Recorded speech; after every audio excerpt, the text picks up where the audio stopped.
All right, welcome everybody. Welcome to Focal Points Substack, and this is a McCullough Foundation presentation. And today we will be looking at in-depth analysis of the anomalous white fibrous clots that are being found post-mortem in mRNA injected individuals. And here we have Greg and we have Richard. They have been looking at this subject for such a long time, and they are some of the top experts for analysis on this subject. And so, first, I want to have both of you introduce yourself. So Richard, why don't you go first? Tell us a bit about yourself. How did you get into these clots? How did you find them? What happened? Well, my name is Richard Hirschman. I am a funeral director and embalmer. And since I started my career back in 2001 as an apprentice and became dual licensed as funeral director and embalmer in 2004. And I've been doing this work for quite a long time, and embalming is the thing that I do the most. In 2015, I became what's known as a trade embalmer, which typically, for the most part, that's all I do is the embalming of bodies. And I do that for a number of different funeral homes. And so over the course of my, what is it now, probably 24 years of experience, I've literally embalmed thousands and thousands of bodies. So the thing that is unusual, this strange thing that happened was in early 2021, in the spring, I estimate usually probably by May, no later than June, but it could have been as early as March or April. I started noticing some abnormalities with the clotting issues. Now, the clotting issues obviously got really, really bad towards the end of 2020. And then January 2021, it seemed like the clotting issues just went through the roof. But it was probably around March or April, somewhere in that time frame, I started noticing these strange clots that were not red anymore. They were this white fibrous looking material that looks similar to this kind of stuff right here. And what was really alarming is I was noticing these strange clots in the arteries as well as the veins. Now, as an embalmer, we would hardly never ever see clots in the arteries. I'm not going to say that they can't ever happen, but as an embalmer, through my experience, it was something that would be extremely rare.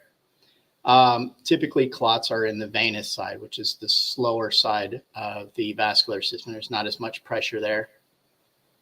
But typical normal clots are jelly-like. They look like grape jelly and grape jam at the worst. But these are unusually strong and stringy.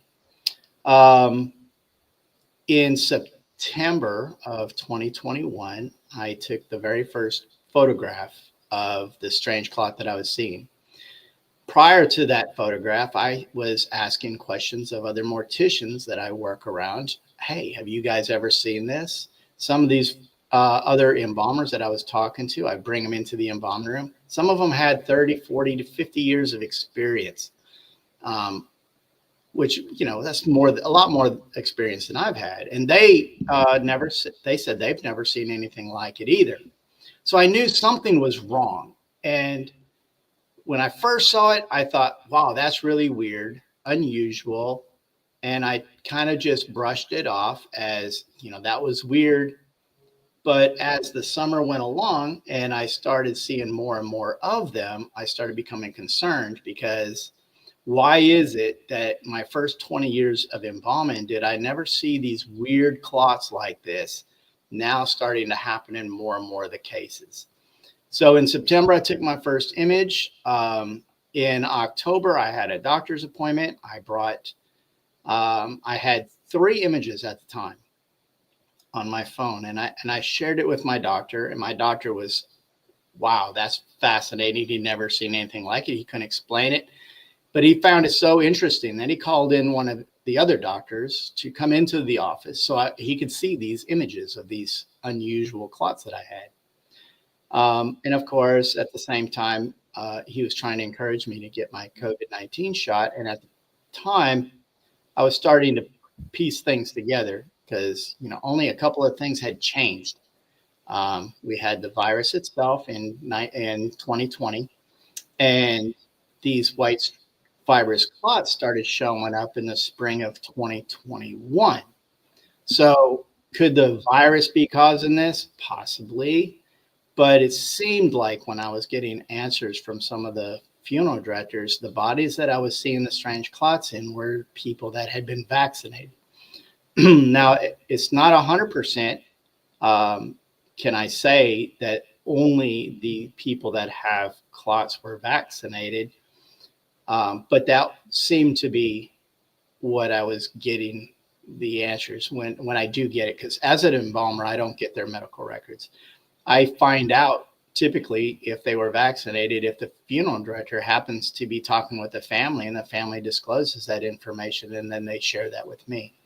So, and sometimes, especially early on when everybody was pushing this whole idea, they were much more open to bringing up the subject in the conference. And so, but nowadays it's such a taboo subject. Nobody wants to talk about it anymore. And so it's hard for me to get that information. So you've Anyway, seen these clots. You really haven't seen them, and then 2021 hits, and now yes, you see them everywhere. And are you still seeing them? absolutely, 100%. Yes, I do, and that's the thing. It's we're seeing this in a number of the bodies, and that's what became my concern in 2021. And I remember in 2021 they were telling us that if you get vaccinated, you can't get the virus and you can't spread the virus. And one of the strange things that I was noticing was there were some people that were dying being labeled with COVID, but the family members were concerned because how is that possible when they were vaccinated? So it was conflicting. And then, of course, then later on, they came out and said there were these breakthrough cases.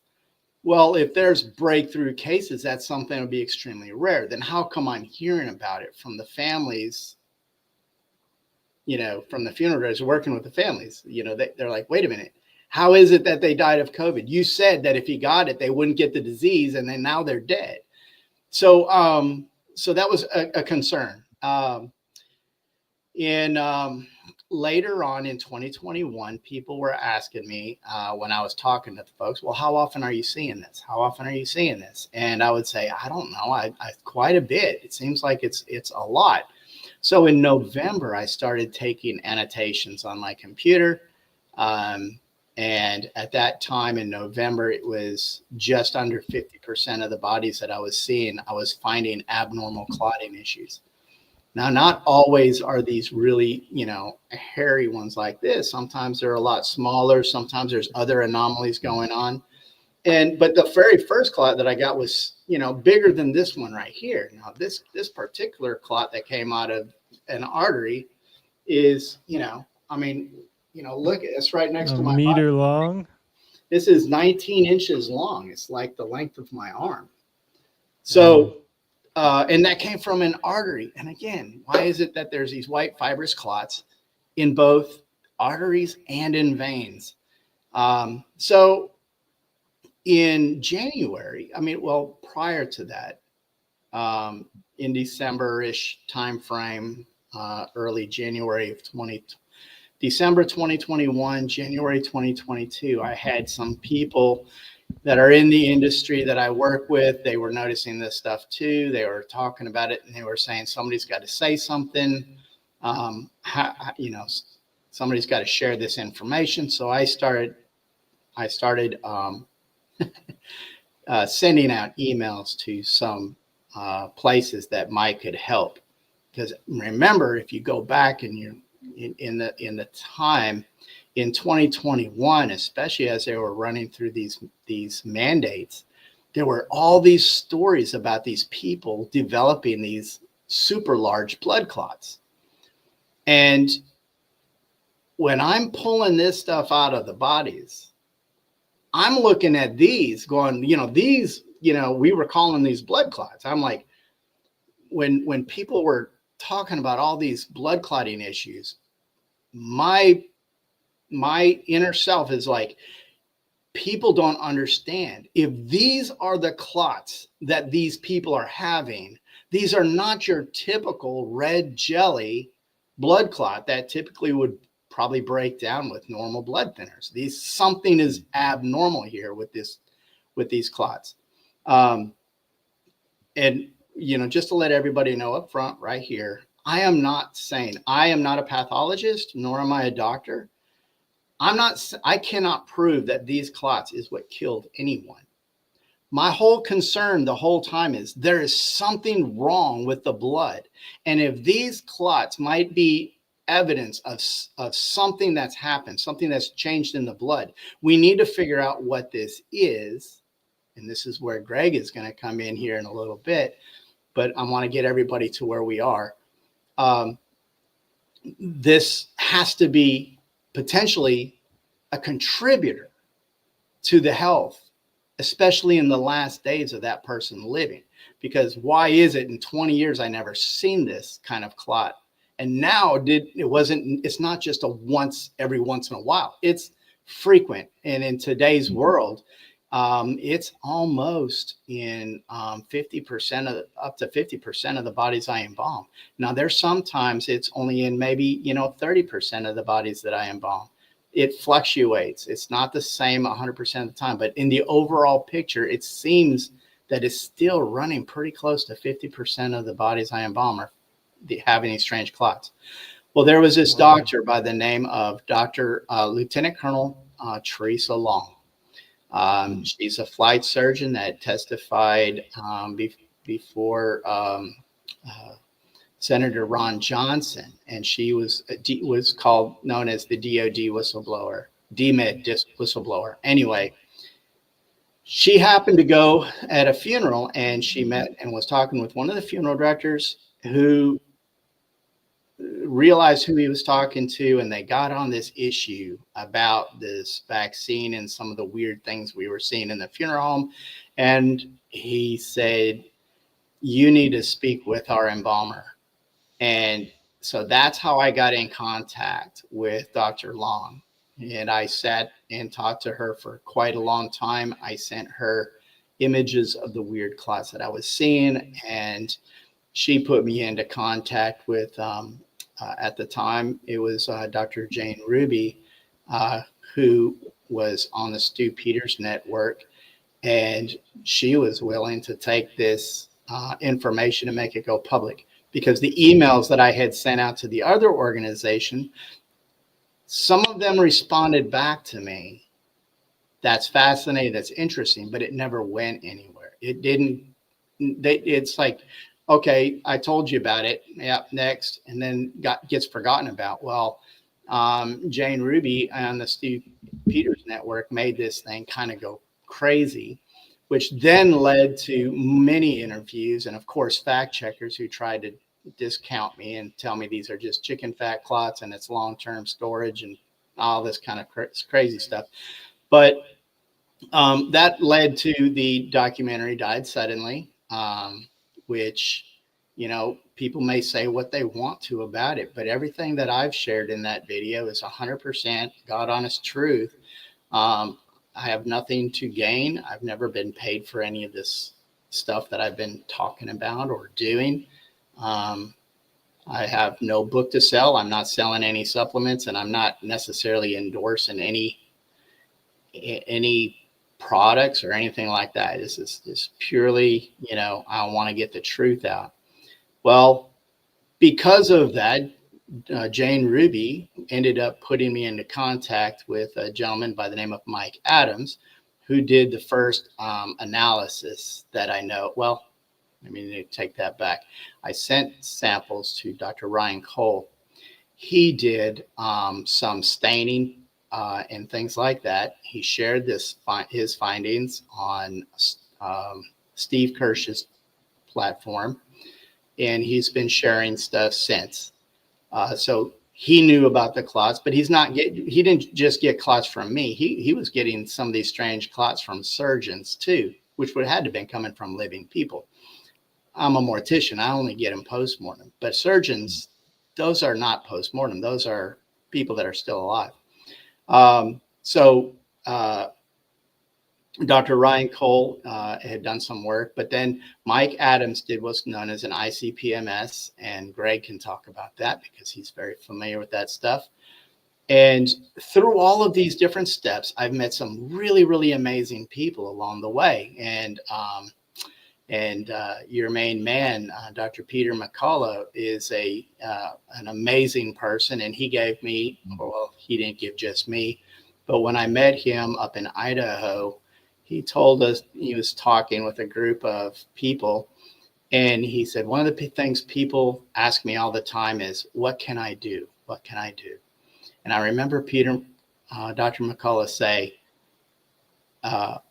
he has spoken on people that have a following of 10 on their podcast, because the information has to get out there. So it doesn't matter how big or small the group is. When you're asked to speak, speak. And so that's what I've done. I've taken that advice that I heard from him, which was amazing. And that has led me to meet many, many people. Many people. I have sent these samples to many amazing people. And Greg Harrison, which is the gentleman that you're going to be hearing from next, was working with a group of other scientists and doctors and PhDs and all this other stuff. People need to understand, this is not just me. I can't do the analysis. I can't understand the analysis, but you give it to other people who can do this and take it to the next step.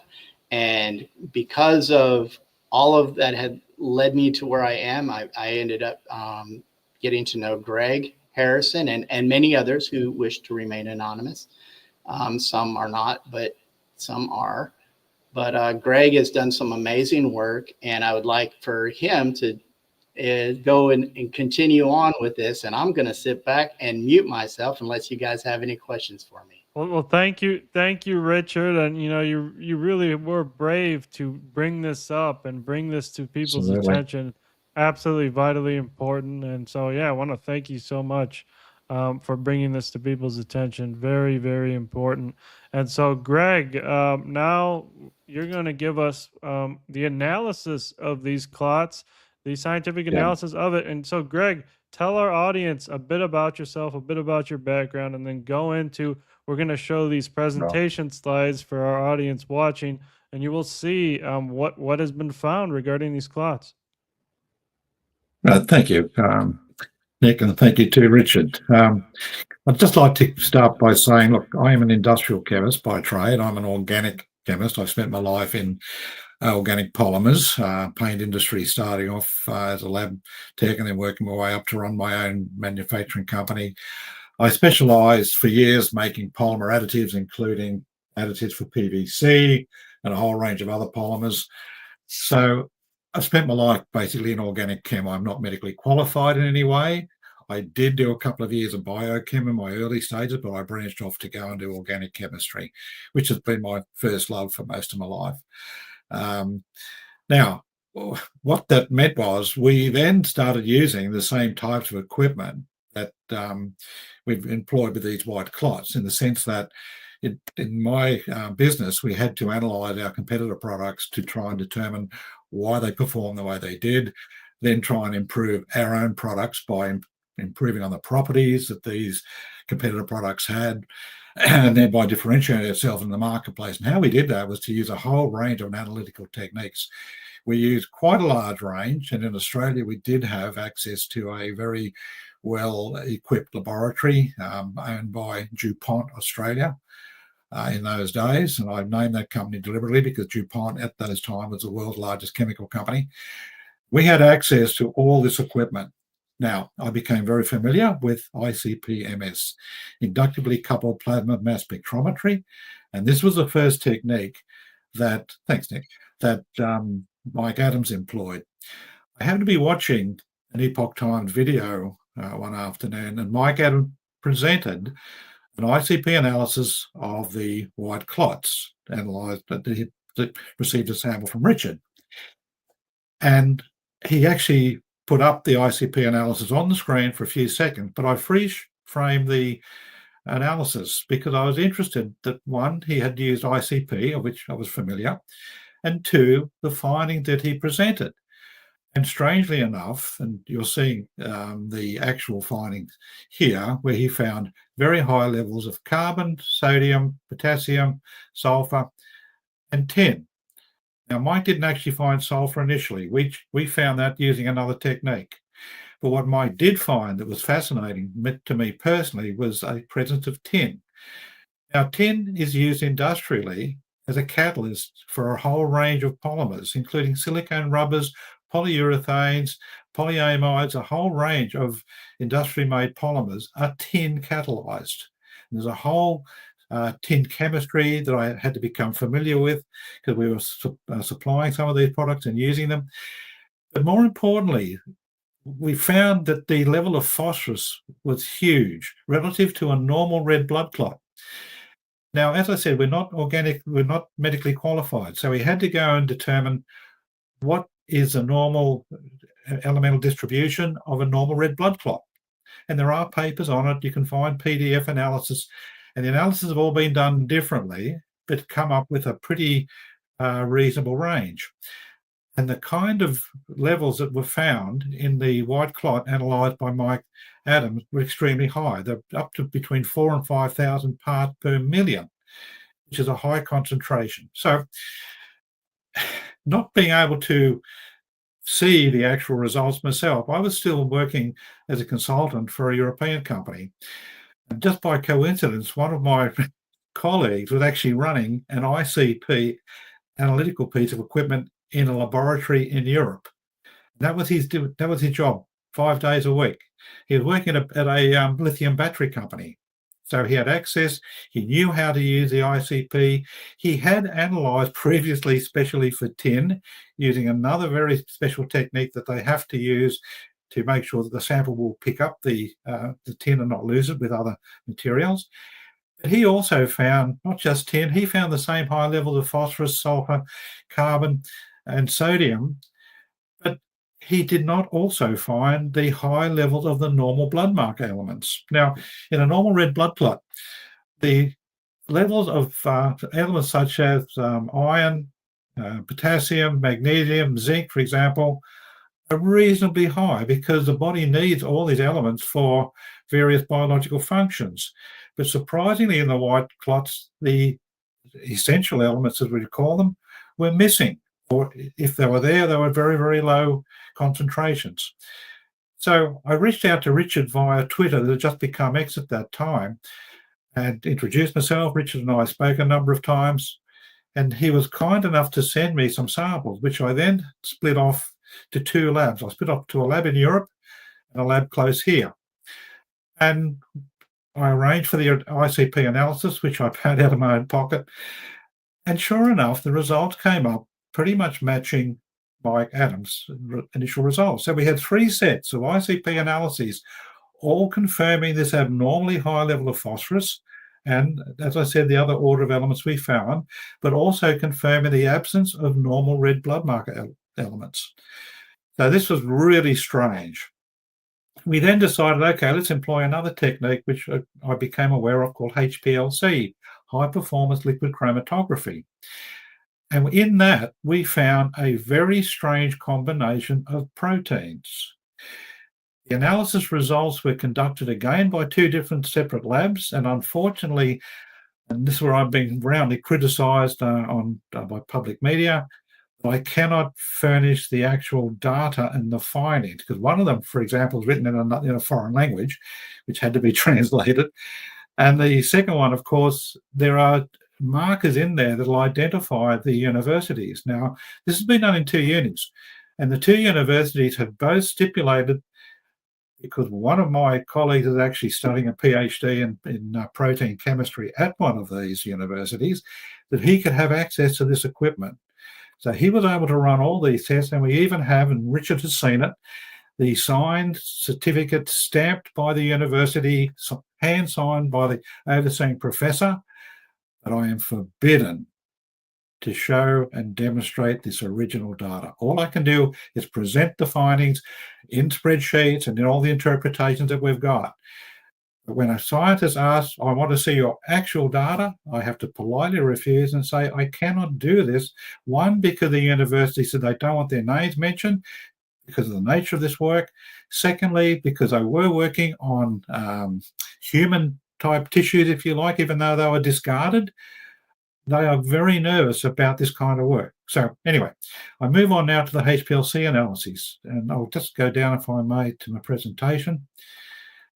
First, sorry, just go back. First of all, that was the actual ICP technique that was used, ICP-MS, and it talks about the actual levels of tin that are found. We go down to, that was the initial analysis, by the way, Nick. That's the actual analysis from the Mike Adams video.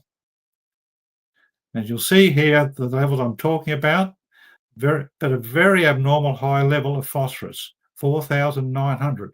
Now, granted, we didn't get exactly 4,900. We got 4,400. We got 4,200. We got 3,800. You don't get exactly the same, but what you do get is still the same pattern, okay? So we'll now just move on, if I may, to the HPLC analysis. These are the 4 samples that Richard kindly sent us. As I said, we split these up half and half, and I went to 2 different labs. And we then, I'll go back to that a bit later, we then conducted a range of tests. So I'd have to flick through these to run a thing called, here we are, HPLC analysis. Now, what HPLC analysis is the identification of proteins.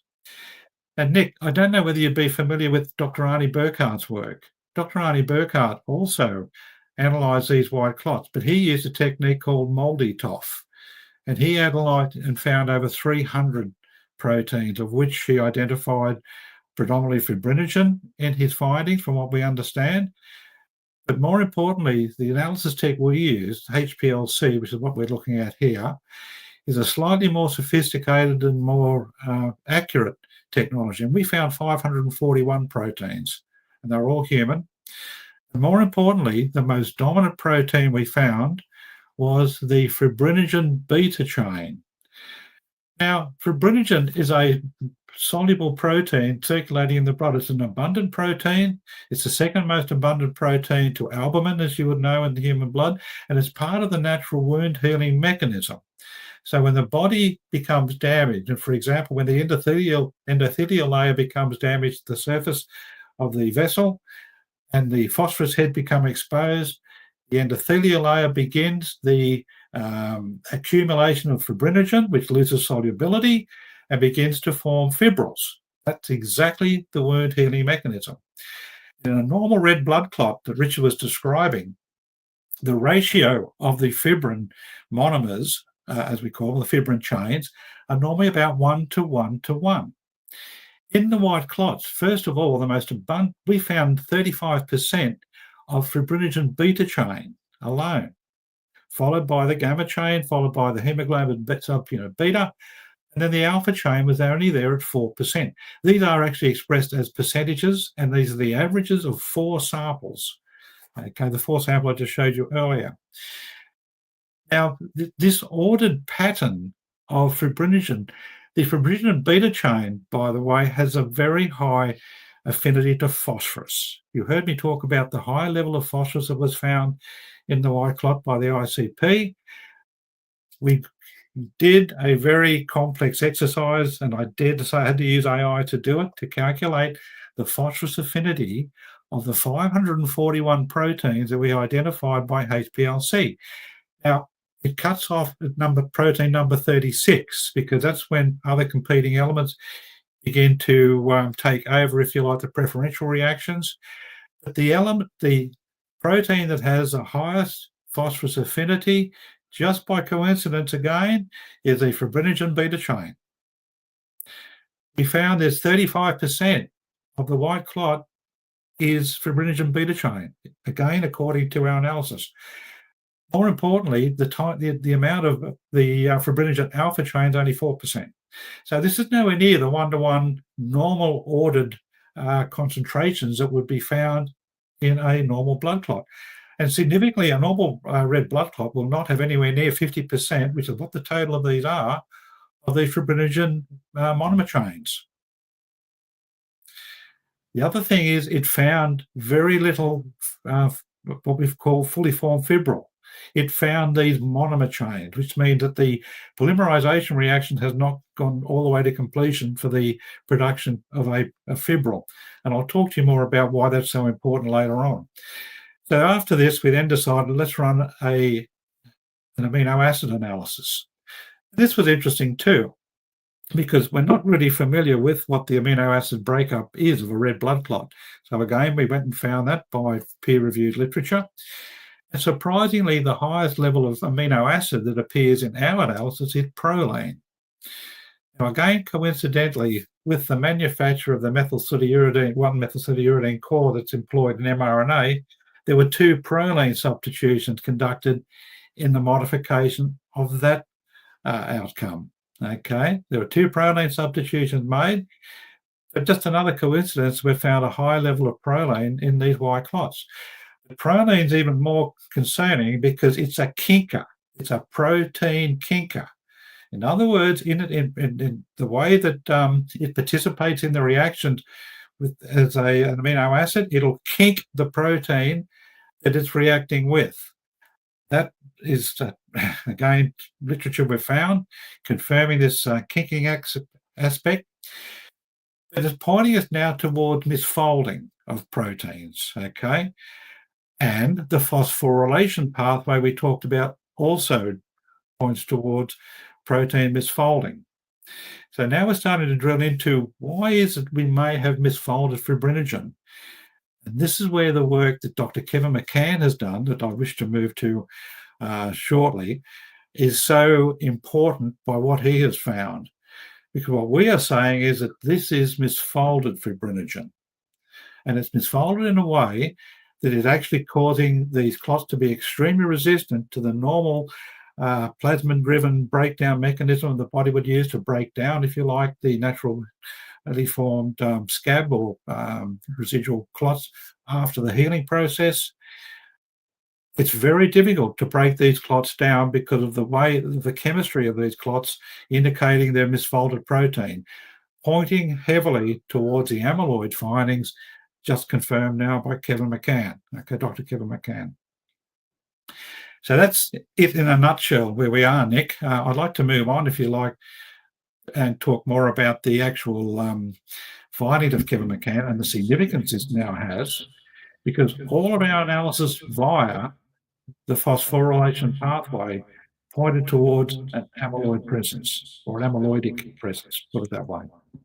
Wow. So basically, in layman's terms for our audience, something's gone wrong, right? This isn't normal.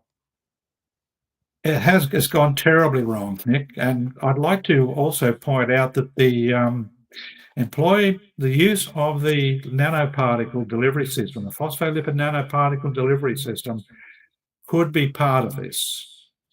And I'll talk to you a bit more about that, why, if I can go back to some of these earlier slides that I had.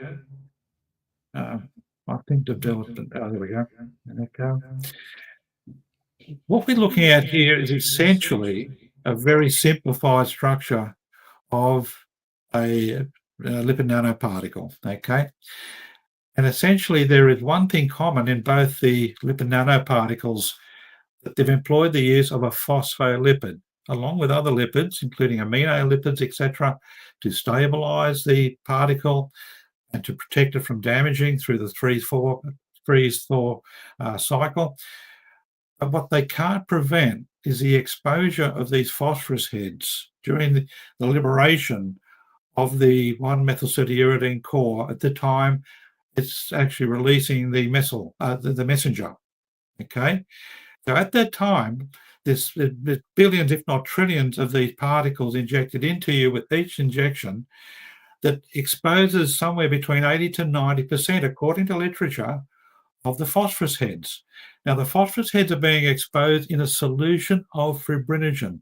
Fibrinogen is circulating in the blood system in plasma in high abundance, and we believe it's beginning to form microclots. Now, Dr. Riccio Pretorius from South Africa has done some very interesting determinations confirming the amyloid presence of some of the microclots. And we are strongly suspecting that this could be implicated in the formation of those amyloid microclots. Very hard to prove, but the very fact we're finding so much phosphorus, the phosphorus is coming from somewhere. And normally the maximum level of phosphorus in the human bloodstream is somewhere between 100 up to 1,000, extremely high at 1.5 thousand. Never anywhere near the 4,000 ppm that we found in the, as we call them, hyperphosphorylated white clots. So basically, the lipid nanoparticles seem to be more dangerous than people think. How confident are you that it's the lipid nanoparticles and not the produced spike protein or frame shifted proteins? Well, this is only the kicker. From what we're hypothesizing, and I use that word very deliberately because we are to all a hypothesis, is that the phosphorylation is kicking off the production of the microclots in combination with the residual DSPC from the amino from the lipid nanoparticle heads. But worse still, once the body begins to generate spike, and the same thing can happen with naturally acquired spike, but more importantly, with the mRNA spikes and the presence of the mRNA phosphorus source, you will get a phosphorylated spike protein. The spike protein has a very high affinity to phosphorus itself. And in fact, I'll show you a paper talking about how the actual spike protein drives phosphorylation later on in my presentation, okay? So everything's pointing towards the spike itself now beginning to be generated. Some phosphorylation is taking part there. But certainly the spike itself looks to be interacting with fibrinogen, and there are papers confirming that as well. And if the fibrinogen is in a misfolded form, as we think we can prove now, then that's got to be giving you an abnormal clot formation pathway. Okay, so that's where we are with our presentation. So I'd like to move on, if I may, now to this next presentation, if I may. Yes, let's move on to this one. Right. Richard, I'd like to comment, please, on where this clot came from and what the background here was, because you actually had this work conducted. Thank you. Sure. The image on the right there is a clot that was sent, an image of the clot was sent to me by another funeral director and embalmer. The image on the left is Dr. Philip Triantos had me put me in contact, and I went up to this facility with a with what we would call a pretty fresh clot, and this clot was specially handled. Greg had me explain the best way to do this. Now, I did bring a normal one that was stored in formalin, but the clot that was analyzed was a clot that was basically dipped in a grain alcohol and then put into argon gas. We basically fill the tube with some argon gas as opposed to leaving it stored in formalin. And what they're doing here is they're preparing just a gross look at this. This is not like super scientific. It's just to see if this thing has a fluorescence to determine whether this is amyloid type protein. And you'll see here with this green image, it glue very green. So it confirms the presence of amyloid, or at least it is a bigger indication we are dealing with an amyloid. So go ahead, Greg. You can probably explain more. Yeah, well, thanks, Richard. First of all, it's important to notice that the fluorescent property of the thioflavin T under UV, it doesn't confirm 100% it's amyloid. Okay, it does indicate there can be misfolded proteins present, and they may be amyloid in composition. But you need the more sophisticated techniques that have been employed by Kevin McCann, for example, to really identify it by totally other means other than the fluorescence, the presence of the amyloid behavior. Okay. However, this was strong enough because the pathologist who did this work for Richard, who did not want to be named also, was absolutely convinced at the time. I heard him explain it myself. I was actually live on camera with Richard while this was being done. And he said, it's definitely amyloid. He said, I've never seen a fluorescence like this. And the intensity of it actually amazed him. But also, Richard took with him a sample of a white clot that was not preserved under argon. And I'll go back a step if I may. The reason Richard took the trouble to preserve it just by dipping it in alcohol first and then is to disinfect it, but to put it in an argon atmosphere is to protect the fluorescence. The fluorescence is very, very fragile and is subject to oxidation. So if it's in contact with air, the fluorescence or oxidizing agency, fluorescence will be destroyed. Okay. So this was the first time to our knowledge that someone had actually decided to put a freshly extracted clot into an argon atmosphere, an inert atmosphere, and conduct this work. So it would explain the brightness of the fluorescence that we've obtained. Having said that, they then decided to run the same test with the sample that had been stored in formaldehyde. Now, Richard, you use a formaldehyde embalming fluid. It's a routine part of the embalming process. At the same time, formaldehyde is used to store many, many organic samples. It's a known preservation mechanism that's been used for hundreds of years, I believe now. Been used for a long, long time. But what we see here is the destruction of the bright fluorescence we just saw earlier to show you what we think are the more enriched particles contain perhaps the higher amyloid concentrations. It's almost looking like the start of the universe. But more importantly, it started to pick up this agglomeration behavior that we talked about, the nucleation. In other words, to start this reaction, there has to be something catalyzing this massive change. Because if you think about the mass of the white clot that's being pulled out of a cadaver, there's grams of it.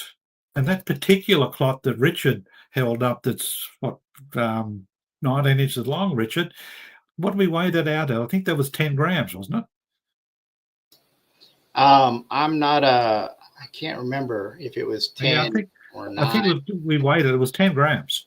Yes. And we did some calculations on the specific gravity to work out how dense the clot was, and it has an unusually high density, even higher than that of formaldehyde solution. But the reason I point this out is the actual construction of this clot is started by nucleation. So something has catalyzed it. And if you think about the tiny, minute concentrations that are going via the vaccination and or catching the natural spike, because the jury's still out in our mind as to whether this can be occurring as well with those who have been naturally infected. We just simply don't know, Nick.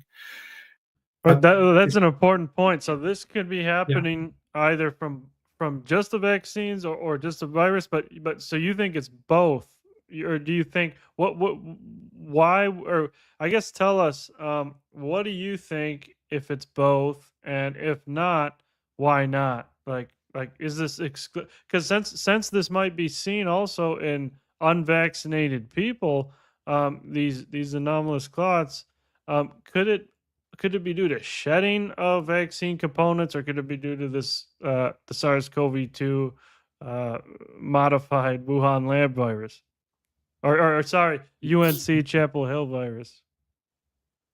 Yeah. Okay, Nick, I have to stay with the data we have, and I have to put the scientist hat on because we can't speak outside our area of expertise or knowledge. Okay. I agree with And you, Greg, but I am not a scientist, nor am I a doctor, but I'm a layman trying to put pieces together. To answer you, Nick, the way I understand it, now I understand why the scientists really try to stay neutral. I believe that the virus itself can produce this spike protein, this anomaly, um, but the reason why I think the vaccine is probably more dangerous is because you added the DSPC phospholipid, which can initiate this phosphorylation event, on top of which you're now giving your body the instruction to make the spike protein that we already know can cause abnormal clotting issues. So, in a sense, anybody that gets the virus has a potential for clotting issues. Anybody that has the virus and the vaccine has increased their clotting issues. I kind of look at it like this. If you are never a smoker, but you grew up in a household that had tons and tons of smoking and you had all this secondhand smoke, is there a possibility that you could get lung cancer because of all that secondhand smoke? The answer would probably be yes. Is it the same risk as being the heavy duty smoker for 40 years, smoking 2 or 3 packs a day? There's a difference. So I look at it like we're taking a bad situation with the lab leak, on purpose, accidental, doesn't matter, this manipulated virus that is a potential for causing clotting. It's already known. We all know that. They knew it. But you add this other thing, I think it just makes it worse. So I personally believe that we have an issue with the vaccine being a huge component. Now, remember, I didn't start seeing these white clots until the spring of 2021. right. So Mm. I didn't see these clots in 2020 when we had the virus without the vaccine. Did I notice an increase in clotting issues? Yes. I still notice an increase in clotting issues. Are all the bodies that I see have these white fibrous clots? No. Some of them have a lot of clotting. Was that just because they had the virus? And if you listen to some of the experts, almost everybody's been exposed to COVID now. So we all have this potential for clotting issues. But you add this mRNA technology to make your body create that spike, you're just amplifying the issue. I'm sorry, Greg, but I wanted to jump in there and give my little 2 cents on that one.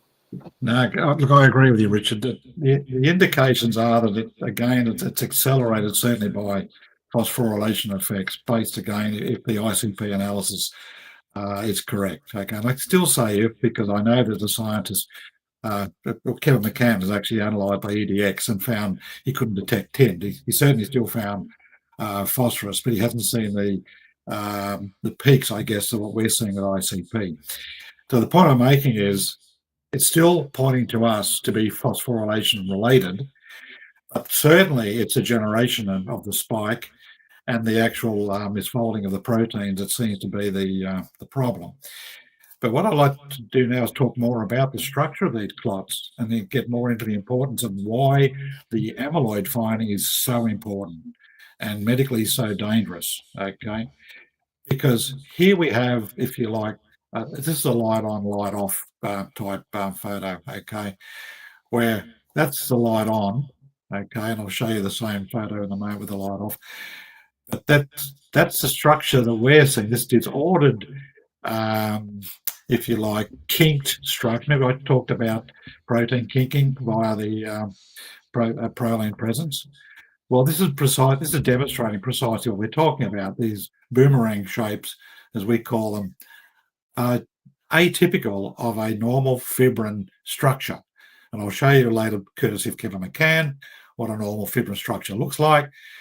But this is highly abnormal. And the random nature and the toughness of these clots mean they're going to be very hard to break down treatment-wise. No, that's not an antibot. No, it's not a One of those other structures that has been found, it's an air bubble. Okay. However, this one does show.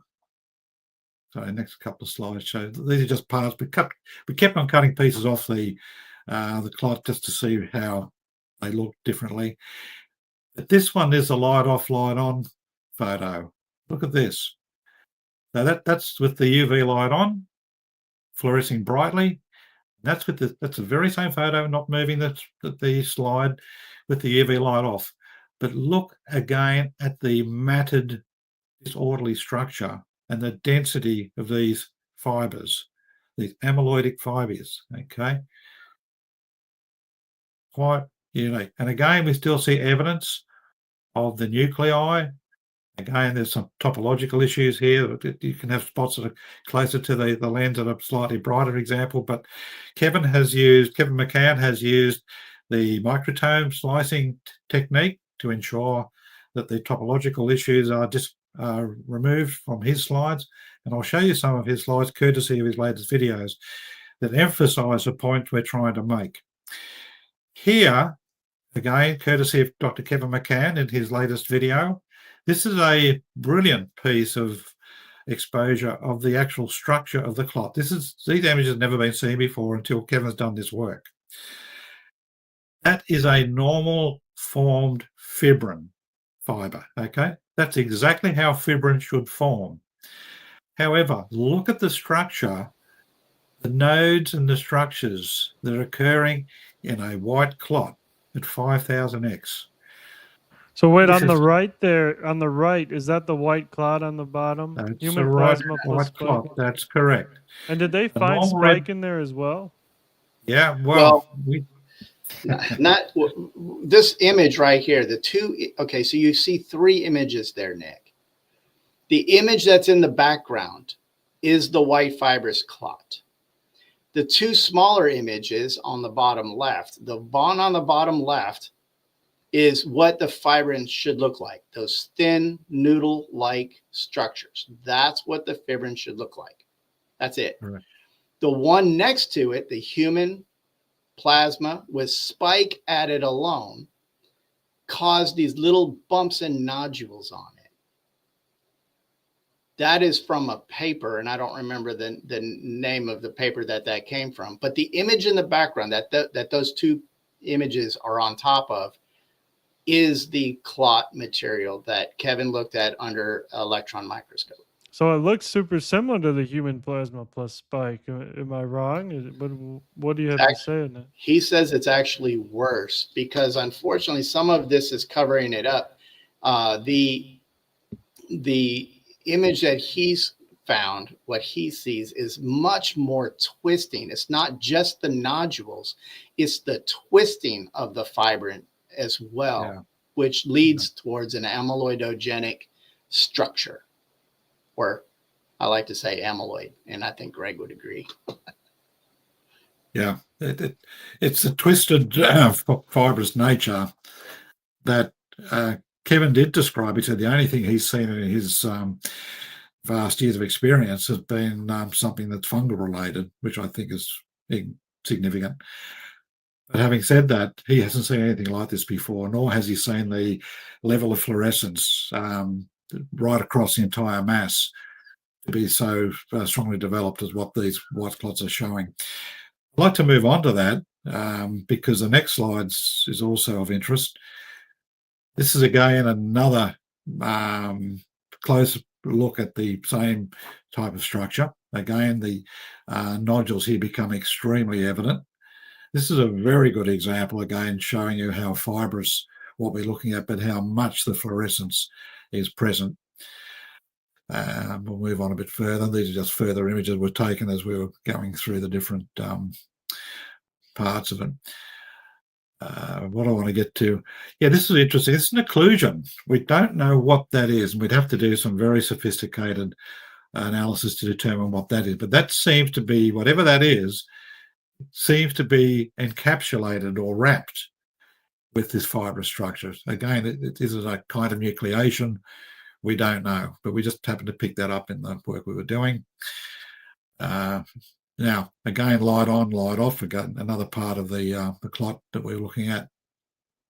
Now, this is a work, again, conducted by Kevin McCann, Dr. Kevin McCann.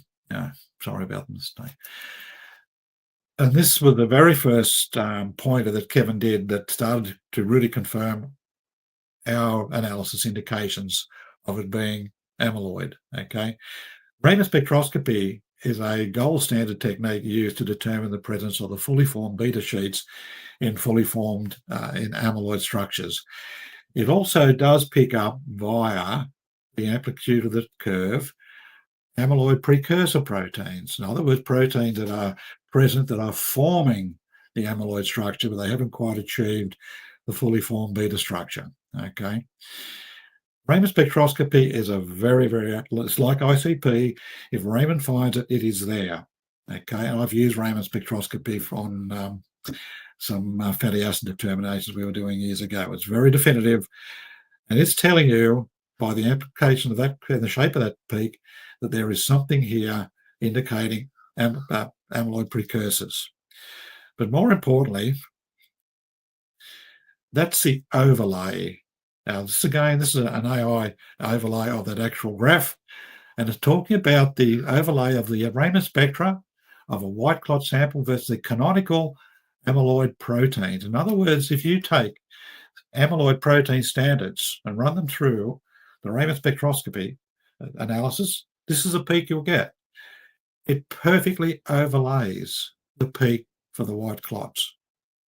Wow. Tell us for the general audience, why is amyloid bad? Why is it bad for you? What can it do? Well, it accumulates in the brain in the form of Alzheimer's disease and Parkinson's, and it's being studied again by the Brain Institute in Japan, who Dr. McCann has been working for. It's a known concern because it can occur systemically around the body, depending on where the nanoparticles may lodge. But more importantly, it was first identified, I believe, it's a naturally occurring protein that is abundant in the body, but it's the misfolded types of amyloid that begin to occur in the brain, we believe. Again, I'm not medically qualified to talk in that area, but Dr. McCann can, in excellent detail, describing what was found beforehand and how these techniques were used to identify the presence of amyloid in Alzheimer's and Lewy body sufferers, okay? And also Scrapie and chronic wasting diseases, etc. So the techniques are well developed looking for amyloid. And amyloid would normally take 20 years and 15, 20 years to develop. There are cases, I guess, over the years of premature Alzheimer onsets that may have been derived, environmentally, for example. But our point is, we think we've found a blood-borne amyloidic disease, systemic amyloidic disease. In other words, the blood is generating these amyloid masses at an abundantly high rate that's accumulating as a white clot, which is evidenced by what Richard's extracting and other embalmers extracting from the body. And it's the fact that these proteins are so badly misfolded, they're very, very hard to break down by normal treatments. Say, for example, heparin or the previous treatments have been used for normal red blood clots, okay? So anyway, we'd like to now move on to an even more definitive technique. Again, this is a technique I could only ever dream of accessing, was RT-QuIC. RT-QuIC is real-time quaking-induced conversion, okay? It's a very sophisticated technique that's confirming that not only are these white clots amyloidic in nature, they appear to be infectious amyloid. What that means is that their presence, as they circulate around the body, can actually induce other proteins, normal proteins, to misfold and agglomerate with them, condense with them. That's what it's telling you. So here you have two of the most gold standard analytical techniques confirming the presence of amyloid. Totally different to the techniques we were talking about with the thioflavin T, UV, and previously the Congo red test we did that also showed amyloid.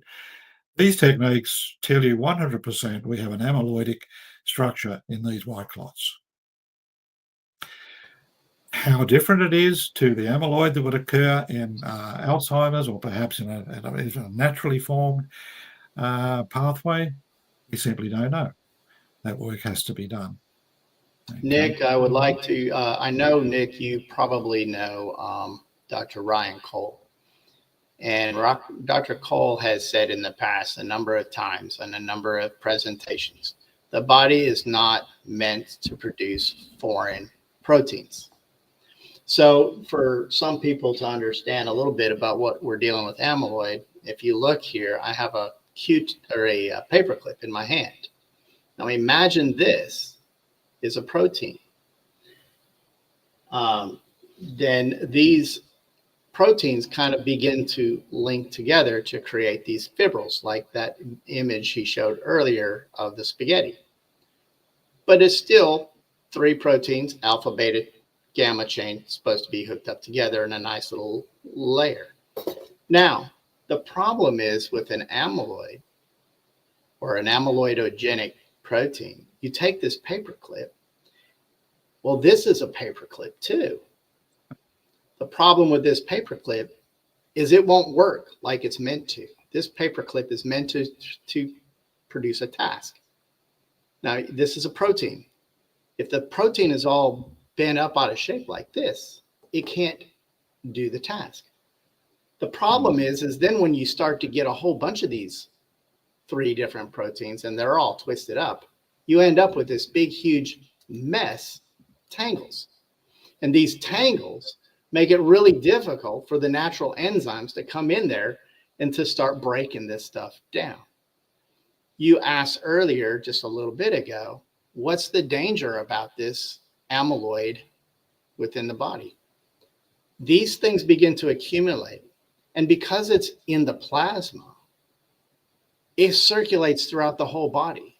Where these little tangles get lodged up and stuck can start to accumulate, causing other ones to come in and get twisted up. And then what's worse is this abnormal protein can just simply bump into this one and cause it to become misfolded just like this. Right. And then that's why you see these massive white clots in people. Yes. Is that what you're suspecting? So this is what we suspect. Now, there's a thing where some people want to say these are only postmortem. Well, if they're only postmortem, then how come we had a whistleblower that spoke with Dr. Philip McMillan, who is works at a cath lab and works on surgeries, removing these white fibrous clots from living people. You can't get a post-mortem clot from a living person. So we know for fact that this isn't just post-mortem. However, at the same time, if these misfolded proteins are sitting there in a soluble form, meaning they haven't kind of linked together, maybe there's something happening that when the blood stops moving and these these proteins start to just create into a mesh, maybe some of these clots are forming post-mortem as well. I think we might be looking at both. Of course, I'm just a mortician. It's hard for me to prove one way or the other, except for I did have one case that one of these strange clots had to have formed in a post-mortem in a tube all by itself. It was too big to go into the tube through the screen, where it exited the body, and it was too big to leave the tube. So it had to have formed in that tube. And that tells you that just because it's misfolded doesn't mean it's still not misfolded and misshapen. But when something happens in the body that causes these things to kind of gum up together, forms into Greg is a polymer chemist, for example, and he gave me this great analogy. He said, sometimes the initiation for this polymerization is you stop stirring, right? You stop stirring this stuff. And as long as it's stirring, it stays insoluble. And I like to look at it like the cement truck driving down the road. The cement truck, that big drum, is constantly spinning and it's keeping that cement moving. Why is that? Because if you let it sit, it's going to turn into a concrete. You have to keep it moving. Now, eventually, that polymerization process is going to happen, but that spinning slows that process down. So is it working like in the circulatory system? These foreign proteins, these misfolded amyloid type, amyloidogenic proteins are floating around and eventually get to the point where there's such a concentration that they start to gum up and start to create microclots, macroclots. And like Dr. McCullough has said, and a number of times he's had plenty of patients having extremely large clots that don't want to break down. Are they these clots? Great question. And I think it would be wonderful for someone like Dr. Kevin McCarron to get clots from a vascular surgeon who removes these things, preserve it, send it to his lab, and see, do they match the post-mortem clots that I'm finding? I think it would be great for science. Yeah. So it seems that you guys and a few other people, Kevin McCarron and others, are the only people looking at a novel pathology that is affecting so many people. It's so disappointing that, in my opinion, like our federal government, they should be pouring as much money as they can into this and into you guys to, get to the bottom of this, because how many people are these clots in? How can we look and see if it's in people who are living? Because I know a lot of people that received 5-6 booster injections would probably want to know if they have these amyloidogenic clots circulating in their body. So there's just so many unknowns and so many implications of this. And so I want to thank you guys so much for really doing the needed investigation into this. And obviously there's much more to do. But tell me, what else do you guys want to talk about? We're ending. Okay. We're nearing the end of the time here, but yeah, tell us what else is important. Nick, I'd just like to pick up on the point you made about we seem to be the only guys picking up this. No, we're not. There's a lot of work hovering around this, and I'd just like to go back to that presentation, if I may, that I was in before, not the first one. If you could return that present. Hang on a second. Yeah, thank you. Whoops, that's the one I want to go to. If I go back to there, this is precisely what we're talking about. These are peer-reviewed, some of them in preprint still, but these are papers written by other scientists who have reached the same conclusions that we've reached, okay? And we have another paper here, Amyloidogenesis of SARS-CoV-2 spike protein. It's telling you precisely what we've found experimentally and what we've been able to deduce and now confirm via all the analysis process we've done, okay? It's not unknown. And secondly, we will talk about the phosphoregulation. This is my point about phosphorylation being an active part of this. It could be a main driver of all this, but certainly the spike protein is so heavily implicated via the sheer volume that the body is generating systemically, supposedly, depending where the nanoparticles lodge, that they have to start to look at this, okay? I want to go back to the earlier,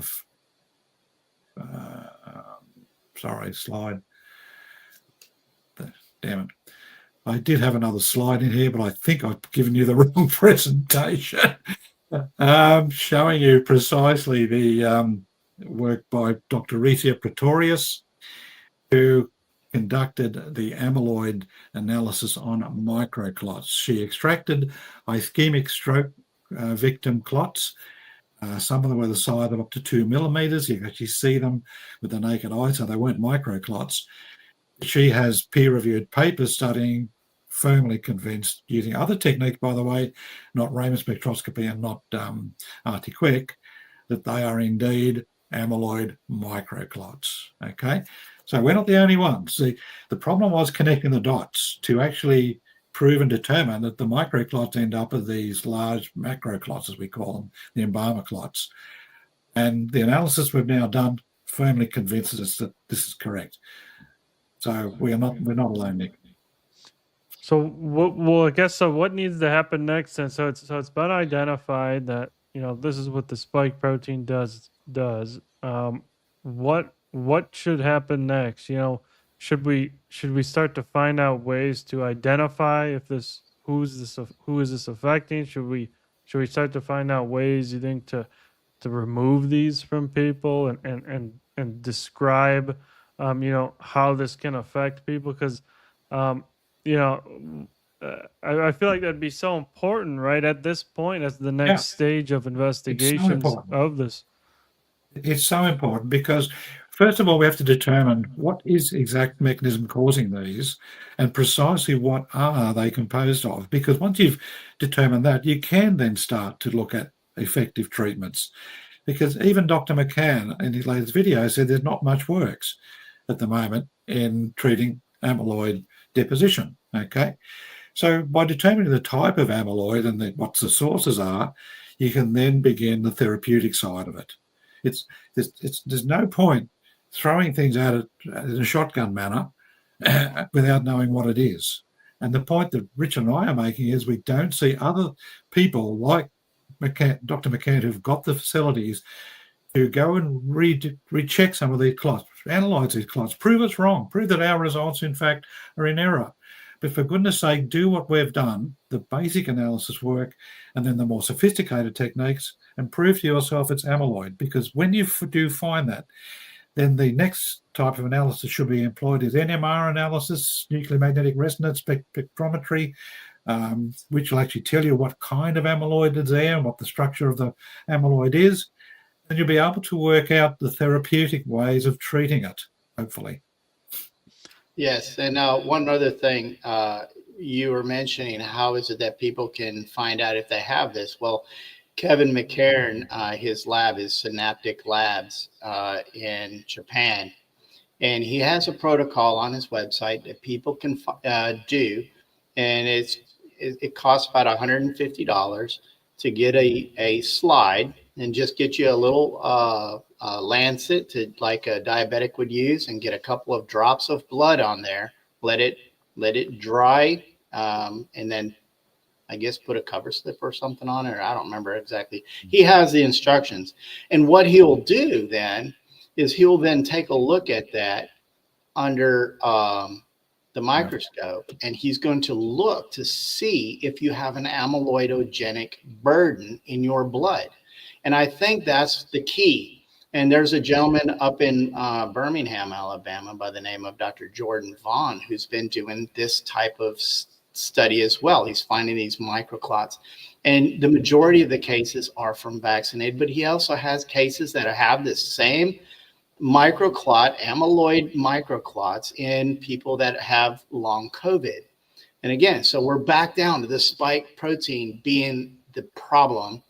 And why would the vaccine be worse? Because you're making the body create the spike protein. I mean, we can argue all day long, it's only in the vaccinated, or it could be both. And they have ways to find out. So we have to find out the amyloidogenic burden that people have, and then get on therapies to try to reduce that burden. And I think that's what it's going to take. I don't think your average blood test is going to pick up this amyloidogenic microclot. You're going to have to do a hands-on blood test using thioflavin T and fluorescent microscopy to be able to see this stuff. And what's sad is there's people that are walking around with this, and I probably am one of those people that have this same amyloidogenic protein in my body.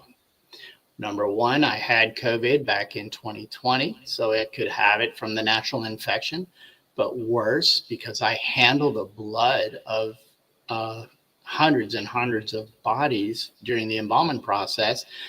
If they're infectious, then there's potential that I could become infected just by handling the blood myself.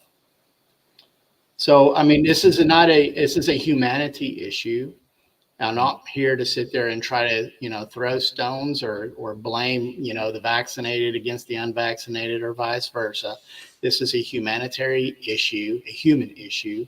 And if we sit around and just continue to ignore this, what are going to be the long-term implications? Because if we've got this microclotting, this amyloidogenic microclotting, infectious amyloid, and it's floating around in our body, there's no telling where those amyloids are going to start piling up. If they pile up in the heart, you're going to start having some heart issues. If they start piling up in the liver, the kidneys, you can go throughout your whole body. And one of the biggest things early on that I was talking about is one of the major problems with amyloid is what is it? It's neurodegenerative diseases, and it's a neuron thing. It affects your nervous system. Yeah, that's why a recent study came out. 86, they found 86 safety signals for neuropsychiatric adverse events from these shots. So yeah, we definitely know it is contributing, at least the shots, to these neurodegenerative conditions. Even Alzheimer's, a study out of Korea found, like a 22% increased risk of that from these shots. And so, yeah, we do know epidemiologically, it is affecting people's brains for sure. Yes, and it's sad. And what's really sad is you got people like Greg and the researchers that he was working with. The work that they've done is funded by themselves. There's no grants or anything like that going into this. And then you've got now Kevin McCarran, who's done this work. It costs lots of money. This equipment that he uses costs hundreds of thousands of dollars. It's not like you can just walk up somewhere and have this work done. And unfortunately, this political climate that we've had, you've had all these people not wanting to touch this with a 10-foot pole. Yeah. Just out of fear of losing their funding. May I just add also, Nick, before we go, Kevin McCann's work, I'd just like to show where he can be contacted, if I may. He's in Japan at the moment. May I share my screen again, please? Yes, this one? Yeah. The second one, yeah. Second one. Oh, sorry, here we go. Yeah, okay. That is where Kevin's located, okay? And as Richard just touched on, he is performing and making opportunity available through Synaptech to have blood tested, looking for amyloid signs. And he is seeing signs of amyloid from some of the samples he's receiving, okay?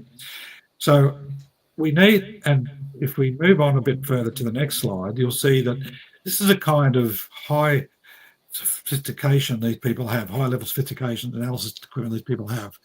In other words, we're talking the RT quick technique is available here. It's institutions like this, we need to get involved. And as Kevin himself says, other labs with far more sophisticated equipment than what he got access to need to analyze these clots and really understand what they are. Because to use his terms, there's over 5 billion people been injected with these materials and which were not properly tested. We all know that. It was premature, and we look to be seeing the tip of the iceberg. In other words, you think about the low level of people, number of people that are embalmed, the percentage is quite small. In Australia, I know, for example, there'd probably be less than 5% of the bodies here that would be embalmed. They're all being cremated or buried. So they're not looking for it. But the embalmers are seeing it. And at this stage too, Richard, maybe talk about Tom Haviland's work and the excellent work Tom's done with his embalmer surveys. Yeah, Thomas Haviland, who watched the documentary Died Suddenly, was pretty amazed at what he was hearing, and he wanted to verify for himself if this was true. So he made some phone calls, and he talked to people at the Ohio Funeral Directors Association, and he talked to, at the time, which was one of the vice presidents there, and he acknowledged to Tom that he too was seeing the clots. Now, this led to Tom Haviland making some making some plans to try to figure out how to find out other embalmers are doing this. And he got into contact with a wonderful lady by the name of Laura Kasner, who knew how to do a survey using SurveyMonkey, and they created, and they've done three surveys now. In the first survey they determined that the main consensus that these clots of the embalmers, at that time it was about 67% of the embalmers, or 66 or 67% of the embalmers acknowledged seeing these white clots, and they began seeing them in 2021. Then in the next year, which would have been 2023, he found that it went up to 73% of the embalmers were seeing these things. And those embalmers were noticing a higher increase in younger people that were being embalmed. That's one of the things that some of the embalmers were acknowledging.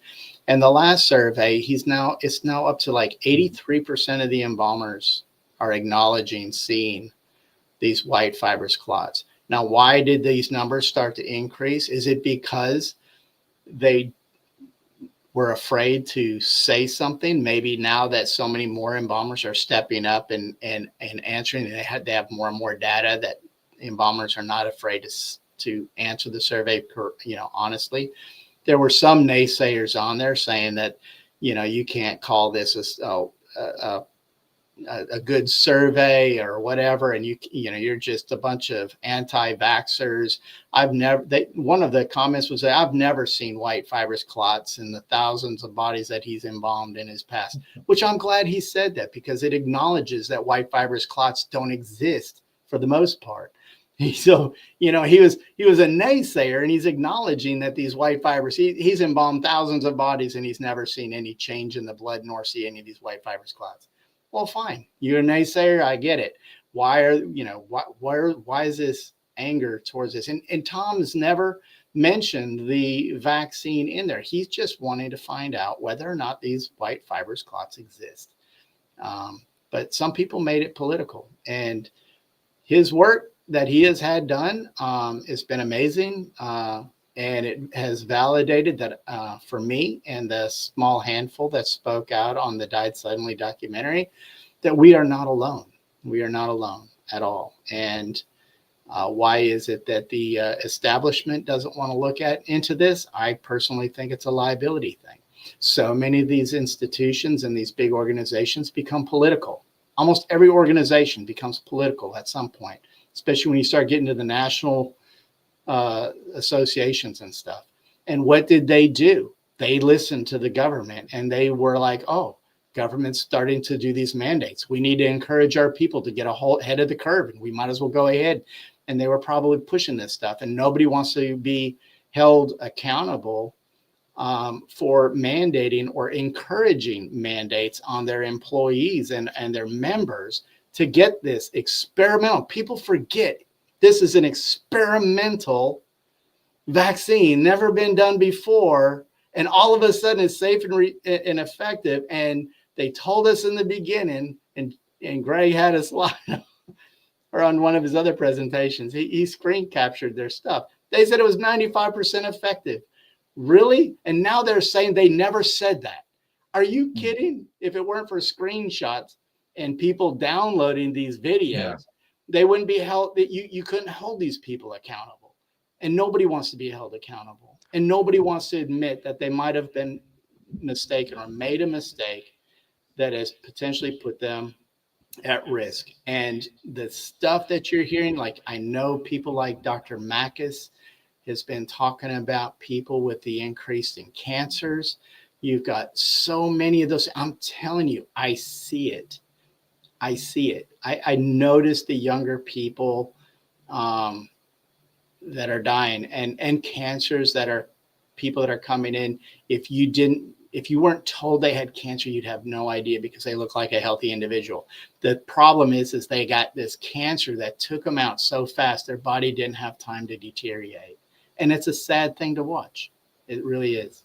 Yeah, you beautifully put it there. I mean, there's so many things going wrong with people now from these shots. And so now, on top of cancer, on top of strokes, on top of heart damage, on top of immune system dysfunction, we have these amyloid clots, infectious amyloid clots, and that we really don't even know what it's doing to people.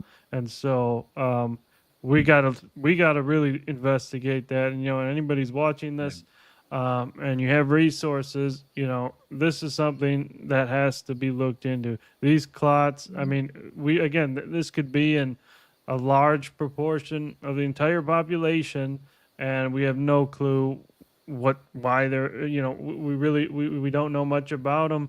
We know a Right. lot from Greg and Richard here, but we got to figure out more. We got to figure out how to get these out. And what's so sad is we have 9 million American children still receiving um, updated iterations of these mRNA shots that literally went through, zero human testing. And so, are these white fibrous clots in these small children? Um, I don't know. Nobody's looking. And so, it's truly a crime to, continue to ignore this, and What's all of these really injuries. what's really sad, Nick, is you're hearing the reports of the decreased birth rates, and it's a shame. And there for a while, I mean, I was seeing so many fetal demises that were coming in. Now, I've dealt with babies that would die from, what people would call SIDS or stuff like that. But it was one of those things we didn't see very often. I've, I'm telling you, there's an increase in baby deaths, and usually they're fetal demises. They don't even make it to full term. Now, I have a big concern, and that concern is not only is it taking out the elderly faster, maybe it's taking out younger populations in their 40s, 50s, and 60s, and sometimes down into their 30s and sometimes into their 20s. But when you start to look at the fetal demises and the reduction in the birth rate, what is going to happen in the years to come? Now, the vaccine mandates were started basically in around August or September, somewhere that in 2021. Well, if you take and during that, a lot of college women, students, were mandated to get these vaccines to go to class. Now, you reduce their ability to get pregnant. What's going to happen to the kindergarten classes coming up in, let's say, 2027, roughly 6 years? You got to say 6 to 7 years because you got that 9-month gestation period. So somewhere in 2027 to 2028, what are the kindergarten classes going to look like? Is there going to be a huge reduction in students that are going to kindergarten school? We won't see that. It ain't there yet. We're not at that point. But what's going to happen in the years to come, like the children that are still being vaccinated today? Will this affect their fertility in the years to come? We got a potential major problem ignoring this issue. Yeah, Dr. if we want to James make Ford, America healthy again, we can't be giving them experimental amyloid, vaccines. infectious amyloid clots. Absolutely. And First thing is to start shots. Kevin McCarran said it really, really well in one of his videos. These amyloidogenic peptides, proteins, whatever you want to call them, this amyloid material, could explain everything from cancers to heart attacks and everything in between, because you don't know where these amyloids are going to, this amyloidogenic proteins are going to get lodged. You just don't know. So it could explain a vast array of potential health issues. And it's bloodborne. This is the first time that we have an instance, we think, of a bloodborne amyloidic disease. Remember, the true definition of amyloidosis is tissue-borne. So in other words, the amyloidosis process in natural amyloid formation occurs in tissue. We're talking about circulatory blood distribution of amyloidogenic particles. This has never been seen before. Wow. So now it's in the blood, and since it's in the blood, does that mean it's going to go to all the tissues and all the organ Yeah. systems in Systemic. addition to the blood? It's systemic. That's exactly correct. And I look at things from a biblical point of view. I think this is a spiritual war between good and evil. And in the Bible, when Cain killed Abel, God said, "Where's your brother? His blood cries out to me." If the devil or the evil wanted to destroy or hurt humanity, what's the one thing you can do? Affect the blood, poison the blood. And you poison the blood, there's no telling what's going to happen to the people. Yes, they poison the blood, and it does definitely appear that there are evil people. I mean, if somebody at this point in time thinks injecting a 6-month-old baby with an mRNA shot at this point in time, they're either evil, crazy, lost their mind, or they're very stupid. And so, so that's why it surprises me that there are still these doctors that administer these to these young children, and it's, in my opinion, that's dangerous, right? That's dangerous to the population, and it's extraordinarily harmful. And so, hopefully we can have, these shots actually removed so that can't happen anymore, and we can begin to investigate these syndromes and begin to heal people and help people instead of letting everybody die off as we face irreversible population collapse. um, it's so much stuff happening, and it really is, it's finally time to start helping these people. And I want to thank both of you so much for your important work. um, Absolutely critical. And I got to have Tom Haviland on regarding that survey. That's also seems very important. But anything else you guys want to say before we close out? I'd like to say thank you to all of the people that have helped us get to where we are today. And I'm talking from the initial interview that I did with Dr. Jane Ruby, to the work that Mike Adams has done. Even Alex Jones has tried to share this information. Dr. Ryan Cole, I've spoke with Dr. Sukrit Bhakti, with Dr. Ernie Burkhart. And of course, there's Dr. Triantos. There's so many doctors and people that have been in this. Yep. Dr. Mackis, all of these people. There's so many doctors. Yes, Santiago. There's just so many people to be grateful for. But at this point where we are right now, and again, Greg knows how grateful I am for him and his work. But right now, Kevin McCarran has done an amazing thing, and he is exposing this stuff, and you can't deny the data. One of the things that fact checkers were wanting to try to say, these were simply post-mortem chicken fat clots, and Kevin McCarran has totally ruled that out. It is not a lipid. These are fibrous. They're fibrin. They are tissue. They are proteinaceous. They are not lipid-based. So all of those fact checkers that try to sit there and make this go away, we have the proof. This is not fatty post-mortem chicken fat clots. So Gates, the Bill Gates backed sciencefeedback.org or whatever he's running now, when they say these are just normal clots, it's just, they're just fatty and clumpy because the bodies have been sitting there. That's BS, right? Because you guys have literally looked at these clots, and that's not what they are. They're not just, normal clots. Well, we have the HPLC that shows these are proteins. They are not lipids. They are proteins. And we have the Raman spectrometry. We have the RT Quick. And we have the scanning electron microscopy that shows the tissue. It shows the fibrous nature of this. This is fibrinogen. Like Greg said, this is over 50% fibrinogen based. Misfolded fibrinogen. Misfolded. We have the evidence. There is no denying that this is a tissue, and that's why they're so abnormal. A normal blood clot falls apart and is very easily manipulated and broken down with just barely touching it. It falls apart like grape jelly, like Jello. You try to pick up Jello or jelly off of your counter, it's really difficult. That's what a normal blood clot looks like.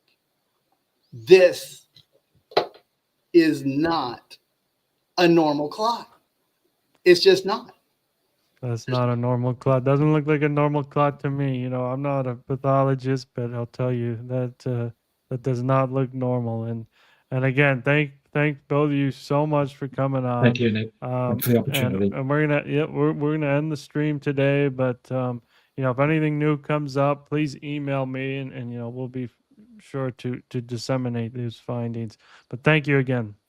Thank you. There may be one thing. There may be some in vivo testing coming up soon. That's all I'll say. And the in vivo testing could be quite revealing. Well, please send me that. All right.